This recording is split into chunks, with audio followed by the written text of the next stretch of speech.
For more than 20 years, divers and explorers from 3 continents, each intrigued by clues linking the Gulf of Aqaba and the biblical Yam Suf, have come to Nuweiba Beach seeking possible evidence of an Israelite crossing.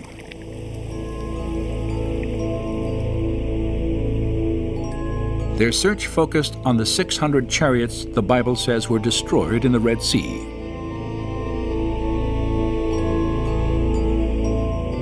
Inscriptions thousands of years old, and the few chariots recovered from ancient tombs reveal much about the construction of these legendary vehicles of war.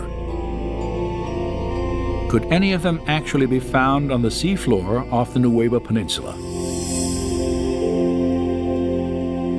The first time I came to Nuweiba, the purpose was to verify, to document, and to establish hypotheses that this could be a link in the Exodus pathway.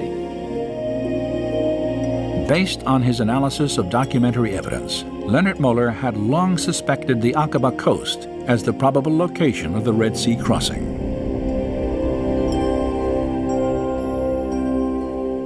In 1997, he heard reports from other divers who claimed to have found unusual coral structures, some resembling the shapes of chariot wheels.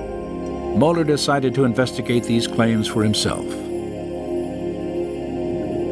The first time I was diving there, of course, we were then looking for possible artifacts. And I had seen on some pictures what we could look for.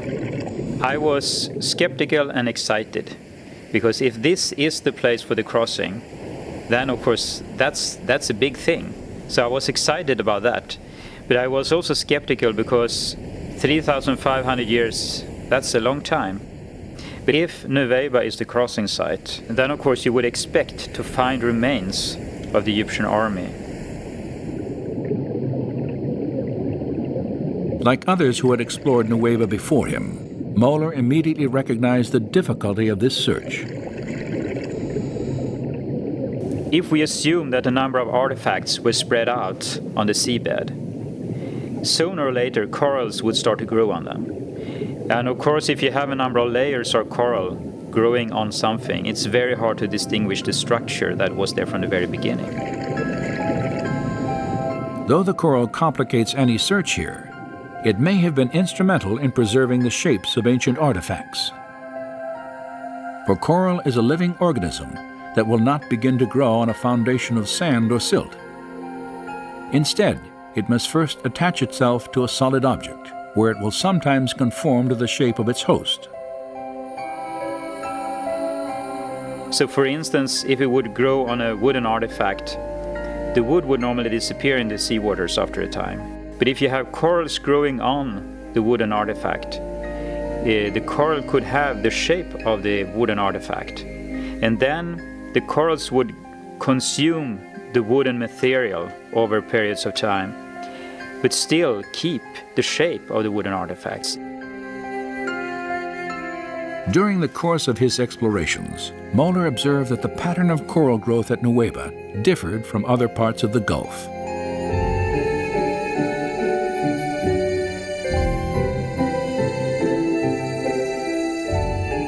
Unlike the coral at the northern and southern ends of Aqaba, which often forms large, dense reefs, some covering many acres, the formations at Nuweiba Beach are generally smaller and scattered randomly across the seafloor.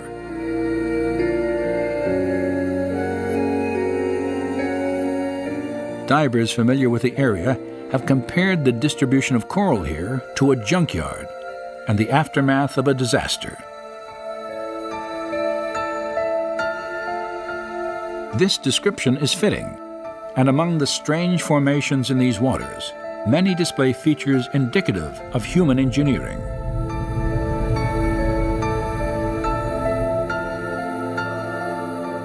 When we dive and when we film at the Nuweiba location, we look for certain structures, and you try to look for 90-degree angles or circular objects, wheel-like structures. So that is what you scan for, so to speak, when you dive. There are situations where you see something that looks like an axle, a hub, something that looks like a wheel, and you say to yourself, this is not a coral reef, this is a coral growth on an artifact. And that is what's different to me when I compare corals at other locations around the world. Since the earliest explorations at Nuweiba, one distinctive type of formation has often been identified on the sea floor.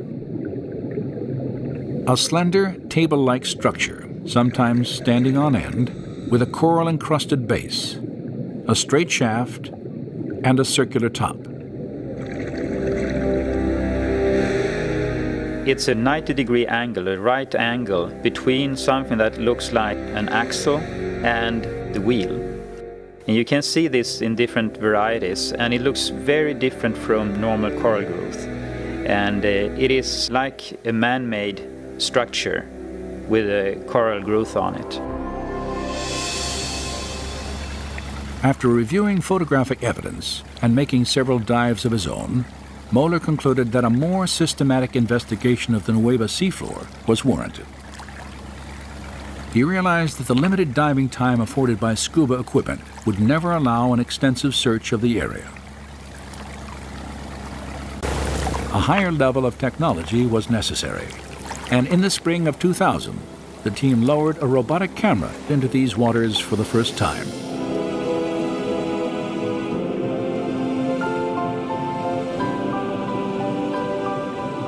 This has never been done. No one have been in the area at all with a remote control camera.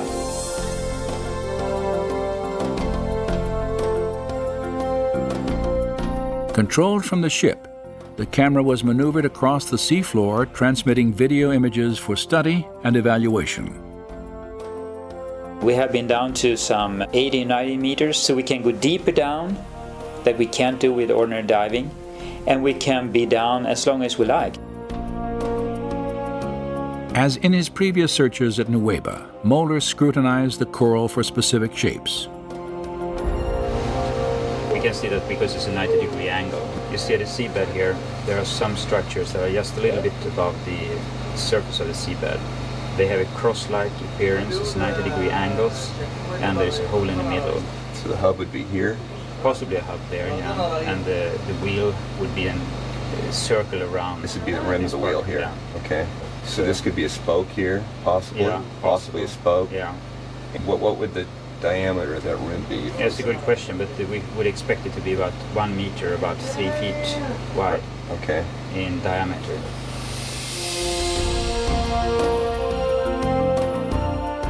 The robotic camera's survey revealed many shapes and objects familiar to Moeller, including coral formations with right angles, arches, discs, and straight shafts fused into larger masses that had the appearance of twisted wreckage. Now, when we have been able to go back and forth with the remote control camera, we can repeatedly see that these strange structures we are looking for are there. Not at one place, but you see them again and again and again. And this could be the outer rim of a wheel going around like The that. abundance of these unusual coral structures was even more apparent when tapes of the expedition were carefully scrutinized during the months following the search at Nuweiba. Perhaps have a wheel here, standing on the seabed. When you sit and look at these films that has been taken by the remote camera, you see all these strange artifacts or coral growth on some artifacts or structures that appear repeatedly, time after time, at different locations at this spot. And you can sit there and think, well, what is this? This doesn't look like normal coral growth.